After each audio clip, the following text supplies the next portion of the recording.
Well, it's grape harvest time. Let's see, Grandpa. Got a few there. Filling that bucket up. Got some. What do you think of the harvest this year? Well, the clusters are great, and the bees stay away will be very happy. Yes. This is where Grammy got her. This is right where Grammy got some. I got stung. Anyway. Okay, we'll check back after the harvest.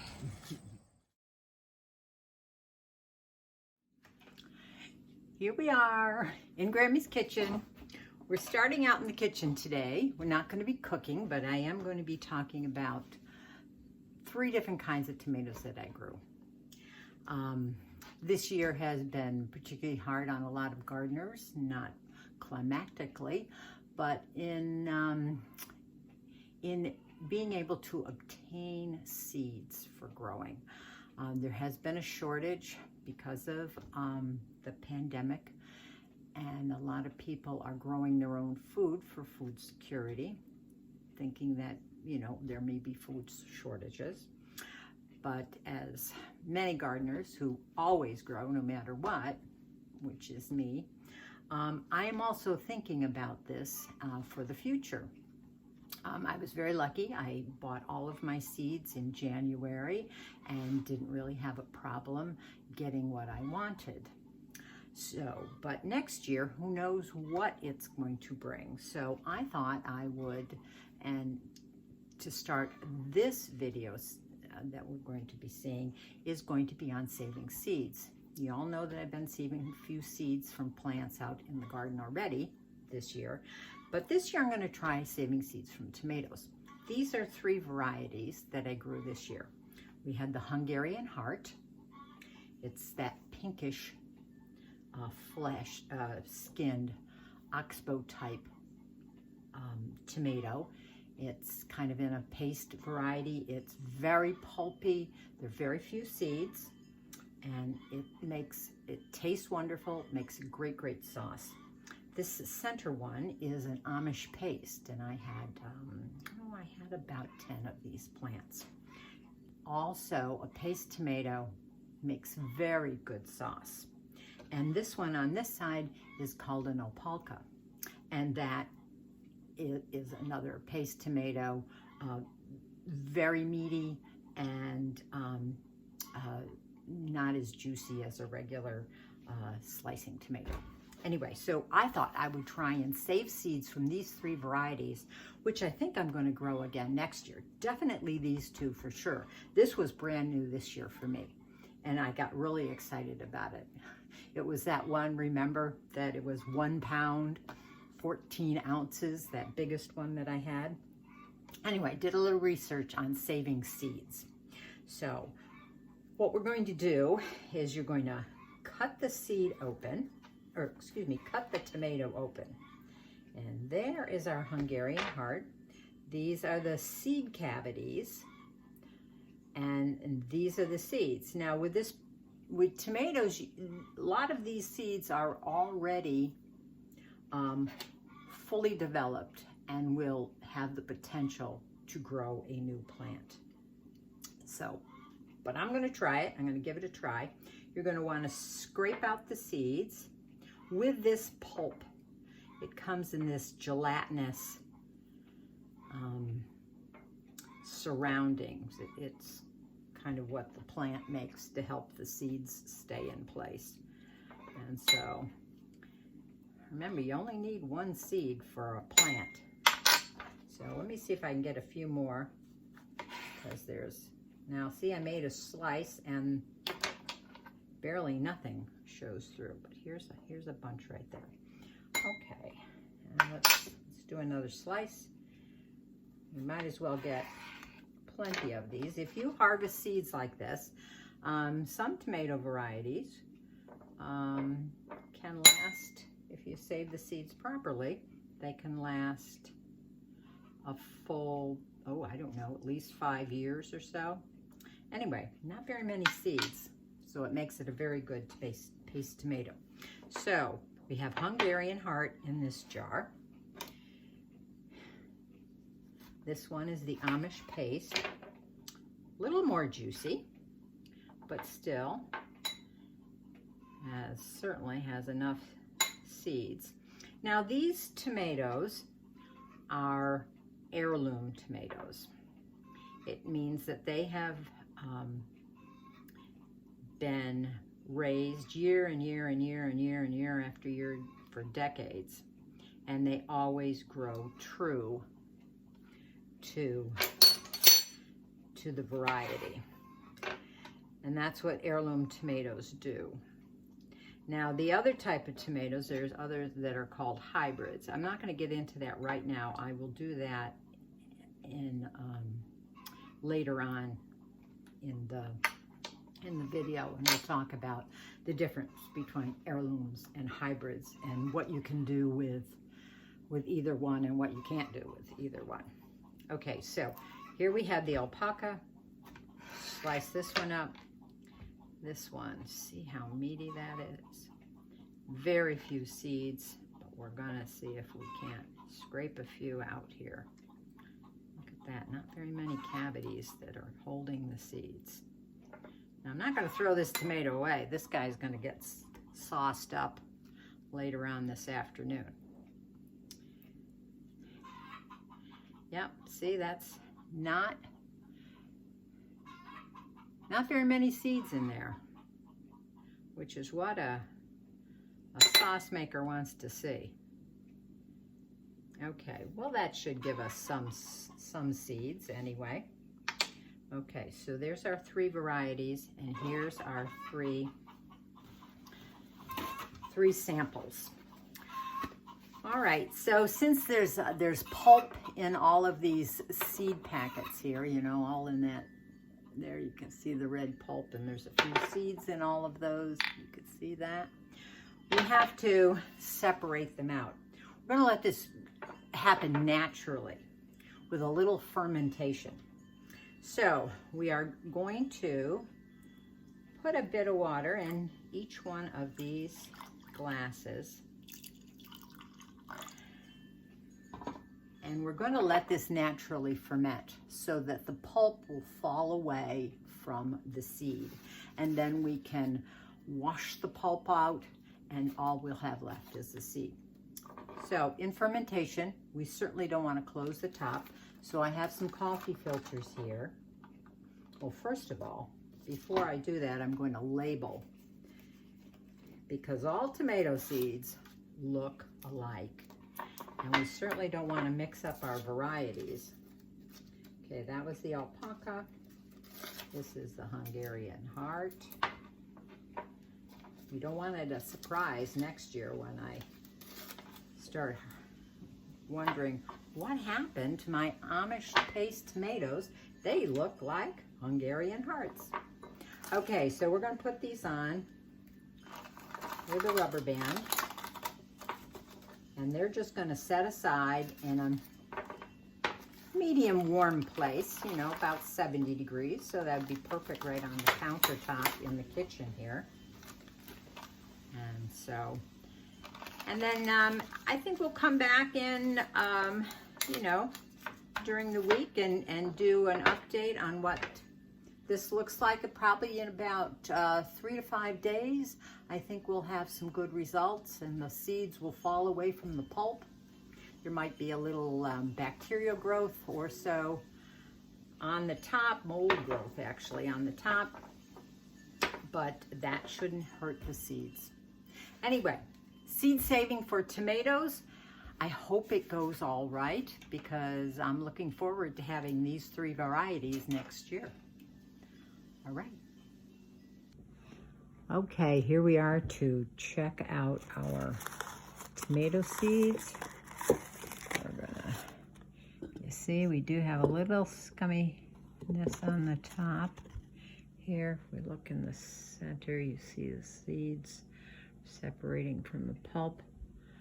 What we're going to do, let me unmask all of them. Looks the same in there. Good thing we have these labeled. There we go. Oh, those look quite a little bit better. I'm going to put them all in a strainer and strain out the liquid from the seeds, and then we will put the seeds on some a drying surface. And then they should, once they're all dry, I'll package them up and store them away for next spring.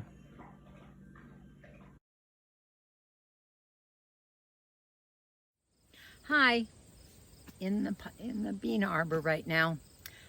Just came out. We just had our little lesson on saving the tomato seeds. So what I've decided to do was I was going to save bean seeds.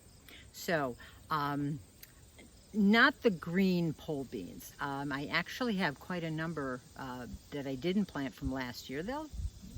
They will winter over nicely if I keep them stored properly.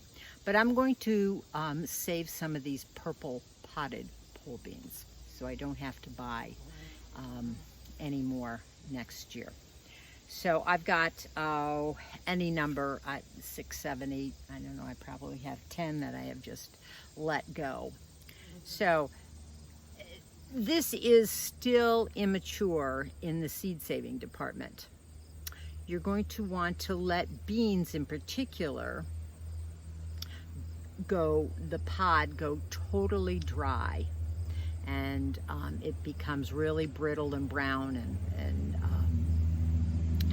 then you know that beans are going to be, you're going to be able to save the beans, and they'll actually sprout again next year. Not sure. Let me open this one. Okay, here we have, looks to be, I see 3, oops, I dropped one. There were 4 beans in here. Right now they're white. Not really sure. I've never saved seeds from this type of bean before. They may turn brown. We'll see when they mature enough that they will stay in their pod. But so I hope to save at least a couple dozen seeds to grow new plants for next year. I'm also saving some of the, if you can see, the long noodle beans. This one, let's see if we can get, look at how big and thick this one, and if I pinch on it, I can actually feel the beans in here. There has to be at least 10, 12 beans in this long one. But these I definitely am going to save for next year. Here's one that's further along. Look at how wrinkly it's getting. It's losing a lot of its moisture, and I can feel these little, the beans seem to be a little bit smaller than the purple potted ones, but should give me a good crop. I certainly hope it works. Okay, this is a green one that somehow or another grew amongst my purple ones. This is very leathery and dried out, and it's moving right along towards the dried stage, and I'll be able to harvest these 2 pods, you know, within the next month. And I will try and see what they give me when I grow those next year. Yeah, that's why I couldn't find it. It was very camouflaged. Anyway, well, stay with me. We've got, oh, yes, here's something else. Here are the radishes that I was saving. Now these, let's see if I can come through here and see if we can't open one of these and you can see what it looks like. Okay, here's the pod. I thought it was going to be much longer. Must have been a different variety. Okay, if I pull it open, it's still not, there is, oh, there's a couple little seeds in here. They're very small. They're very, very small. Not quite as large as the beans. But anyway, I think maybe I'll just flick those down into the ground and see if perhaps you get a volunteer radish plant come up. Anyway, so 2 more varieties that I am saving seeds from. I could also save pepper seeds. That's another thing. I don't think I will. I still have a lot of pepper seeds left in my seed catalog. So I could always save seeds from the sunflowers instead of giving them to the birds, you know, as a wild bird treat. I save seeds from usually my marigolds and my zinnias. They always come back next year. Oftentimes I just take the dead flower that has dried and I just kind of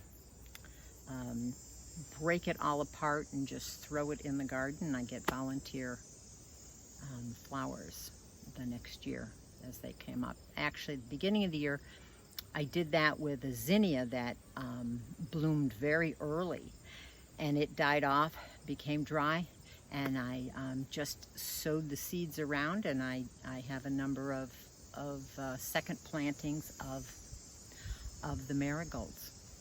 So anyway, in the next little segment, we're going to talk about why some plants will give you a true vegetable or fruit the next year. Or some vegetables, say for instance carrots, they won't flower until the following year. And you can't save seeds year after year. You have to save seeds in alternate years.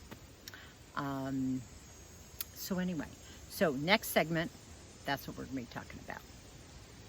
Stick with me. I'll be right back. Here we are on the deck. Beautiful background of Blind Sodas Bay. I'm sitting next to a tomato plant that I grew in a pot. This is the grape tomato, the Solano grape tomato. I have a number of green ones on there waiting to ripen. At the base of the plant, I planted some lettuce, which I could probably start harvesting pretty soon. It goes along with the fall garden theme. I have more plantings out in the garden, but that's not what we're going to talk about today. Today we're going to talk about saving seeds. Saving seeds is going to become extremely popular because of the shortage of seeds that occurred last spring from a lot of the seed companies. In order to start talking about saving seeds, we need to talk about the plant and the plant, how it makes the seeds. So we all know that it takes pollen from one part, a pistil it's called, to be deposited on another part, which is called the stamen. And when that happens, fertilization happens, and that stamen is where the ovary or the fruit starts to grow from.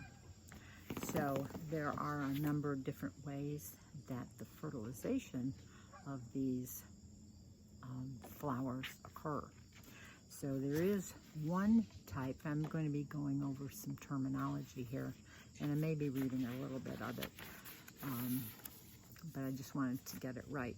There's open pollination, which occurs when by insects and birds and wind and other natural mechanisms that surround the plant. So, without any human intervention or anything like that. There are flowers that are called perfect flowers. These perfect flowers contain both the pistil and the stamen. So the fertilization and the pollination can happen right within that flower. Open pollination is good biodiversity. It helps the plant adapt. If you have a large field of, say, squashes, and it's an open pollinated plant, and the fruit that develops and it develops well with a good produce, good crop of the produce, then this means it's doing well in the environment with which it's in. And so the seeds that are generated in those fruits will be adapted to the environment. So there are another thing that happens is hybridization. And when this happens, it's a controlled method of the pollination. And it takes two different species or varieties that are crossed, and usually by human intervention. And either that being manual, where you take a little paintbrush and you take the pollen from one and put it on the pollen from another, or by planting species or varieties close together. That's what I do. And so when I am saving seeds, oftentimes if the flower itself doesn't lend to self-fertilization or self-pollination, then the seeds will develop as a hybrid, meaning the pollen from one plant, a different variety, comes over and pollinates another plant. So those seeds are not necessarily going to be true seeds. So in my garden right now, most of the plants are not hybrid. I do have one in particular, the Candyland. That is a hybrid, and that was developed specifically by humans to develop a trait or one or more traits to develop this special hybridized version of a tomato, being it's really, really small, it's being super sweet, and all those characteristics of that Candyland. So the plants that are then grown from the seeds of hybridized plants are not true to type. So they will not grow like their parent plants grow. You may get something totally different in the end, which is what I might get when I finish my experiment next year. We'll see if the plants that I'm going to grow from the seeds that I save are going to be true to type. But we'll see. That's why I'm doing it, just as an experiment.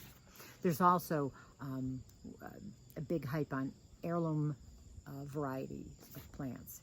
And heirlooms are they just have a history of being passed along for many, many decades, or even centuries. In particular, the Hungarian heart that I grew this year, that was developed and then traced it way back into the 1600s outside of Budapest. I don't know how they did that, but that's one, because we have that connection, that's one of the reasons I decided to grow that species. So now I want to talk about the actual plants that I have in my garden and what I expect from them if I save their seeds. So I have the peas, the sugar snap peas. Now, these are self-pollinating, so you can, they are going to be true to type because the stamen and the pistils are all within the same flower. And actually the flower is kind of closed until the pollination happens. So I can leave my pods, instead of picking them, I can leave them on the vine. And then they will mature, and the seeds, the peas, and the actual peas will swell and mature, and the pods will then dry on the vines. And then I'll just crack them open, and then I have seeds. And we did this one year, and had a lot of success and used the seeds in the following year. I'm not going to do it this year because I have plenty of seeds from the past years. So I don't feel a need that I need to save any seeds from this year's crop. Now, the yard-long beans, or the noodle beans that I'm growing, those I'm going to save.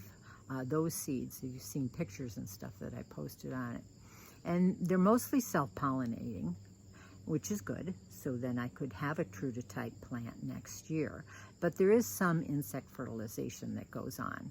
And the flowers are perfect, so they contain both of the stamen and the pistil. And if you've noticed, I don't know if I pointed it out, the beans actually grow in pairs. So, and there seems to be, I counted, there seems to be about 6 to, I don't know, 12 seeds per pod. So I'm very excited. I probably have at least 10 pods that I'm leaving grow and mature. And those pods will dry out and become brittle and hard. And then I'll know that the seed is mature. I could break them open and stick them in a separate bag, labeled separate bag, so I know what they are. Because all these seeds are going to look exactly alike, at least a lot of them. Now, green beans. I grew the green pole beans this year, and they also have perfect flowers, and they are also self-pollinating. But you can, since I do have different varieties of beans growing very close together, I could have some cross-fertilization. So, but most beans are in a very small cluster of flowers. So when an insect comes to,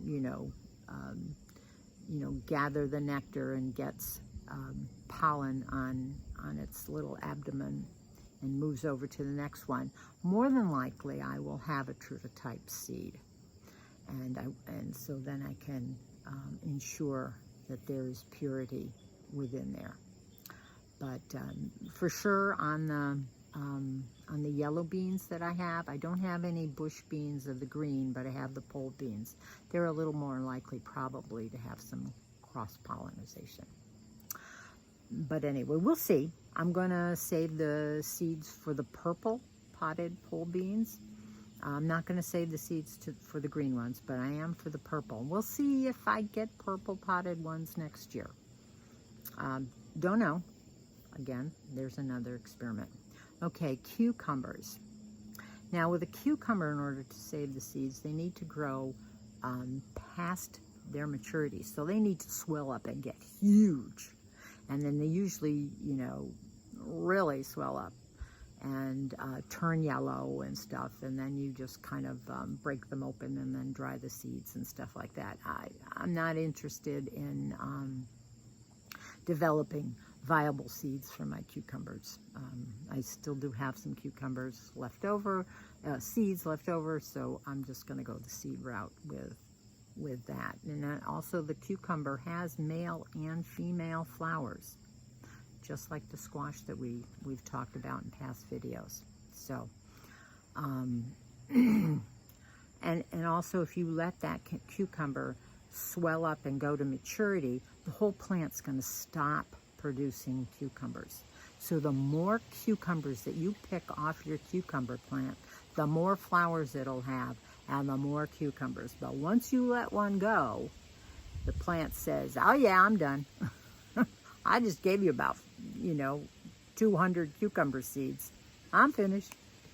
So anyway, so the lettuce. Now, the lettuce will go to seed, or it bolts is a term that they often use. And mine is out in the garden now, and I let a few plants, bolt and go to seed. And they are now producing their seed. They flowered, and then the flower closes up, and the seeds form. And once that stalk all dries up, then I'll take those seed heads off and save those seed heads. So that's, and that, I did my little experimental patch from seeds I had saved the previous year, and that worked out very well. I was very happy with those. So with the squash, now male and female flowers with the squash, they're called biennials. And so they are very susceptible to the cross-pollination. And I do have a number of squash varieties out there in my garden. So I don't really know if I'm going to, get it true to type. Farmers, if you want to save seeds, the best thing to do is with squash is to go to a farm stand and buy your squash, and then take those seeds and dry them and save them. Because more often than not, a farmer will be growing a vast acreage of the same kind of squash. And so it'd be very rare for a little bee to come from a mile away with pollen from another variety of squash and fertilize some of those squashes. So that's what I'll probably do, because I'm sure mine are all cross-pollinated.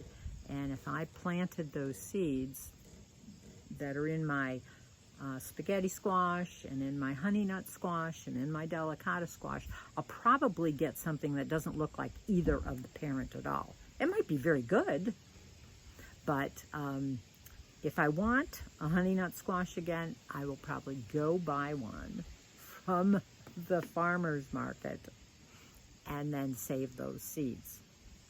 So melons are the same thing.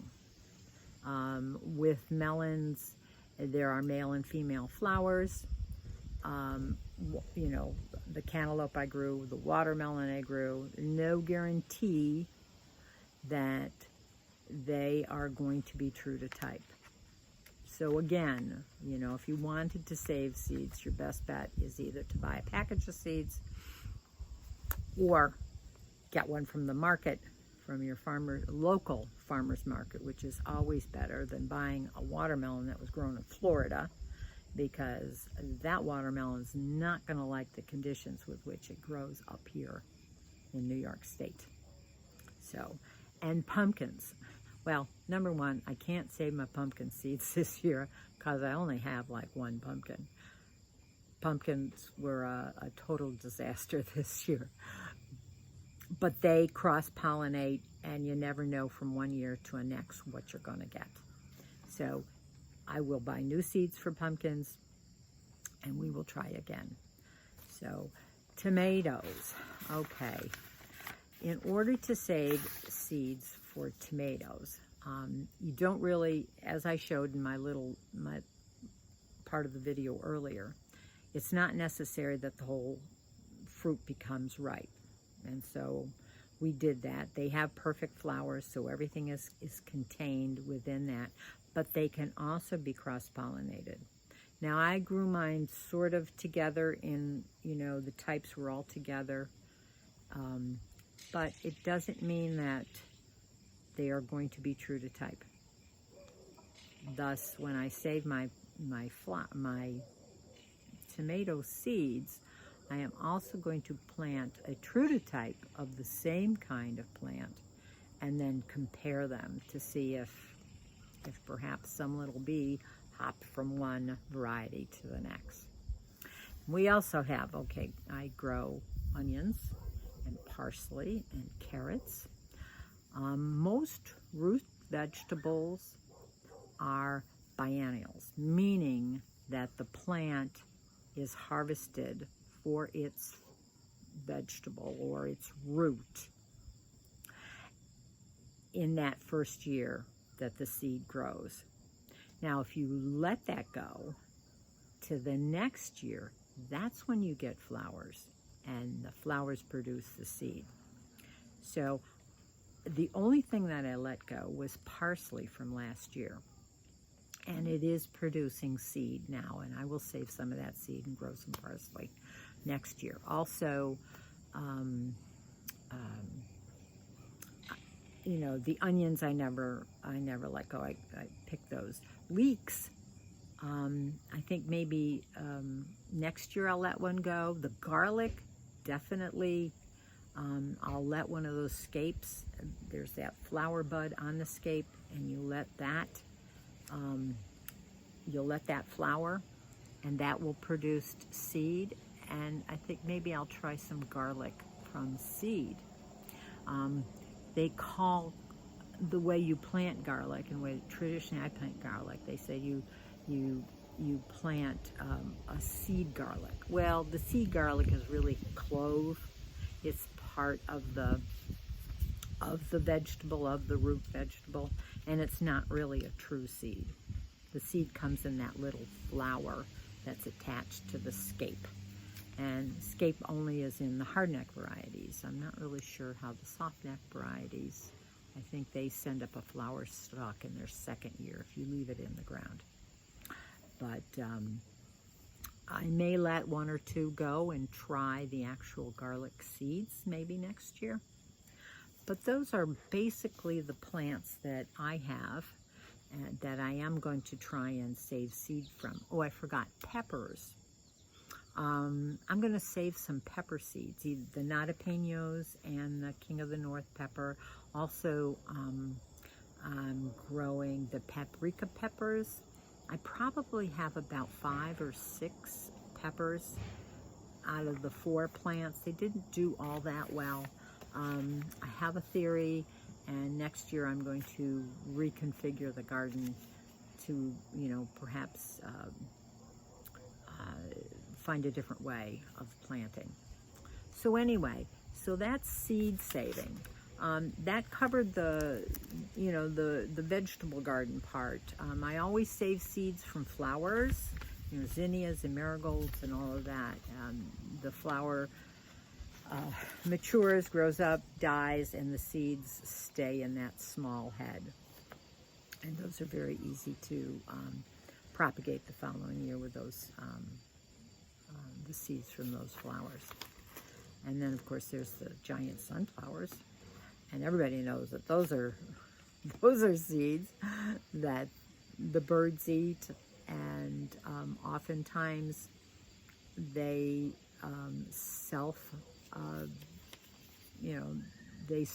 self-sow themselves.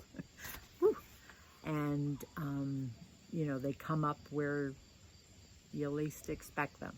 So, and they always tend to be the strongest in the garden, even stronger than the ones that I baby and grow from seed myself. They always seem to have a hardier stalk, and they do well. Anyway, hope you learned from this. Oh, I know.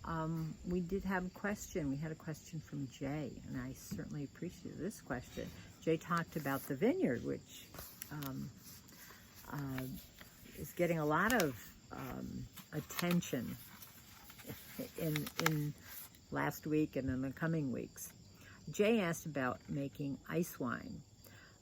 We did have thought about making ice wine, but there is very specific conditions in which to make ice wine.